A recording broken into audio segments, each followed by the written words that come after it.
guys, today we're going to jump right into this sheet metal work on the 98 Mustang GT. All the locations that I had rust issues and I had to cut out are pretty hidden, so luckily I'm not going to have to do a whole lot of body work to make it look good. Let's jump right into making the patch panels and get this thing done. Okay, so when you're making your patch panels, you want to make your gap as small as possible, because if your gap's too big, it's going to take longer to get that bead to bond the two panels together, and most likely you're going to create too much heat and you're either going to warp your panel or you're going to burn through. So the smaller the gap, the better. I'm using a piece of cardstock because it's rigid, so it will conform to the area that I'm trying to mimic rather well to make sure that I get the best gap possible.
So now that we've got our templates cut out, we need to transfer it over to some sheet metal.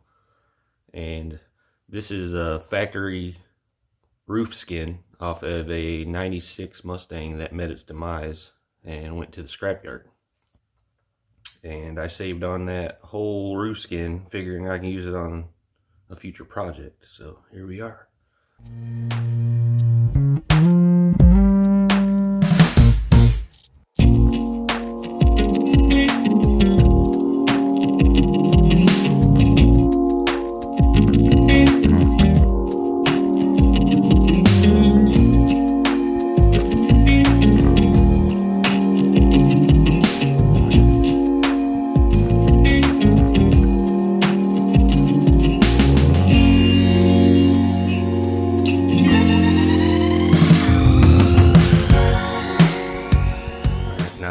I'm going to hold on to these. I'm not going to toss them in the bin just yet, just in case I mess up and I need to come back and reuse one of them.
Now your panels aren't going to be perfect straight off the rip, so I recommend a used flap disc and fit it, see what needs to be trimmed, grind it a little bit, fit it, trim, and so on until you get it where you want it to be.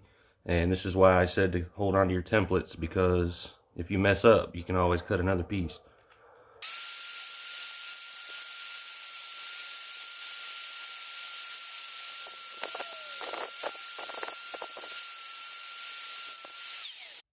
And it appears the 10th time is the charm.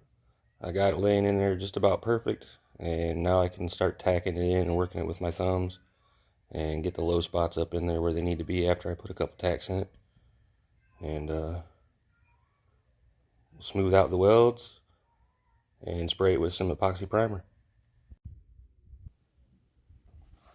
Alright guys, so I don't have a welding table, which would be ideal, but I've cleaned up this metal pipe to connect my ground to, and cleaned up the inside edge where I'm going to be welding on my test panels to try to set up the welder to get the proper speed and heat, because if I burn holes through the car body, I can't necessarily put the metal back, and I'll be cutting out more metal and patching in more panels. So to ensure that I get the best weld possible first try versus having to do it a bunch of times. So ideally you want your wire to be about 1/4 of an inch from the tip. You don't want it way out here. And also, every time you let off the trigger, a little booger forms on the end of this, and then it takes longer for it to build heat when you recontact to your welding surface, and it creates a bigger chance for you to burn through. So after you let this tip cool, it's a good idea to snip it off to ensure that you get good contact straight away, so you're not creating too much heat. And you don't want to just start welding from one end to the other. You want to do a tack, and move around on the panel so you don't concentrate too much heat in one area, because the thin sheet metal will deform on you. So I'm going to start off on 0.5 on the wire speed and on a minimum setting on the heat. I'm using a 90 amp flux core welder. It's a 120 volt. So let's get after it. And some anti-spatter spray is ideal for doing this. Then you don't have all these little boogers to clean up, but I don't have any right offhand. So my heat wasn't quite hot enough, so I'm gonna turn that up a little bit and give it another shot.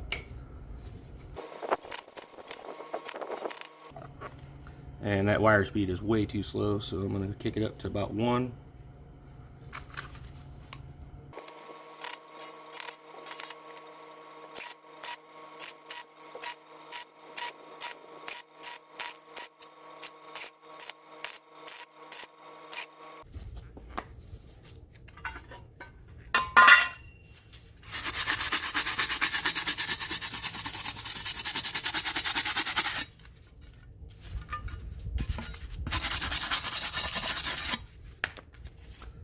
Alright, it's a little boogered up, but you get the idea. And if you look on the back side, you see these little heat spots. This is showing that we're getting good penetration. I didn't get this lined up perfect, so it didn't come out the greatest, but it's just a test panel, so I'm not too worried about it. But I've got my heat and my wire speed set where I need it. So let's jump onto the car body.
time, we're finally going to start painting this thing. I've got my crude paint booth set up here. Got my inlet filter over there with clean air, and my outlet filter over there to exhaust the paint fumes. This thing's all scuffed down, sanded, wiped down with lacquer thinner, and it's all de-waxed and ready for paint. So first step I need to do is lay down my epoxy sealer on any bare metals. I had a lot of loose paint and stuff that came loose when I was sanding, so there's a lot of area I got to cover. I've got 2 quarts to work with, so I'm hoping that's enough. But we'll go ahead and lay down the epoxy primer, let it dry overnight, do the seam sealer, and then do another coat of urethane sealer on that, and then it'll be time for paint.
Alright guys, it's the next day. I got my epoxy primer laid down, and now it's time to put my seam sealer on.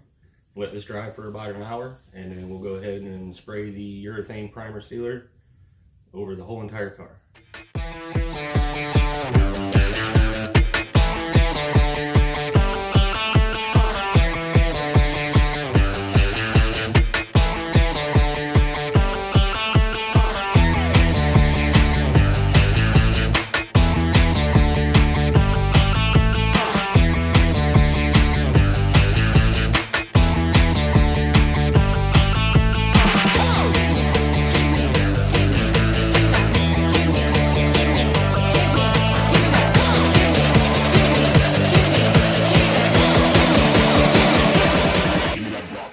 Alright guys, we're back for round 2. I'm ready to paint the urethane primer sealer. This is a 4:1:1 mixture. I have pre-mixed 2 quarts. The epoxy sealer is a 1:1 mixture. I don't know if I mentioned that yesterday, but it took about 2 quarts to lay down what I did on it yesterday, so I mixed up 2 quarts. If I got to mix up a little bit more, it's not a big deal. But I'm not wearing this beanie because it's cold. I'm wearing it because yesterday after I got done painting, it was not a fun shower. I had quite the mat going on. So try to not have all the paint in my hair. The epoxy sealer has a window of 48 hours to lay down your urethane. So I've got to get it down tonight. Otherwise, I'll have to sand down the whole car before laying down the urethane. But let's jump right in and get this thing coated. And we'll probably put down the color this weekend.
you have it, guys.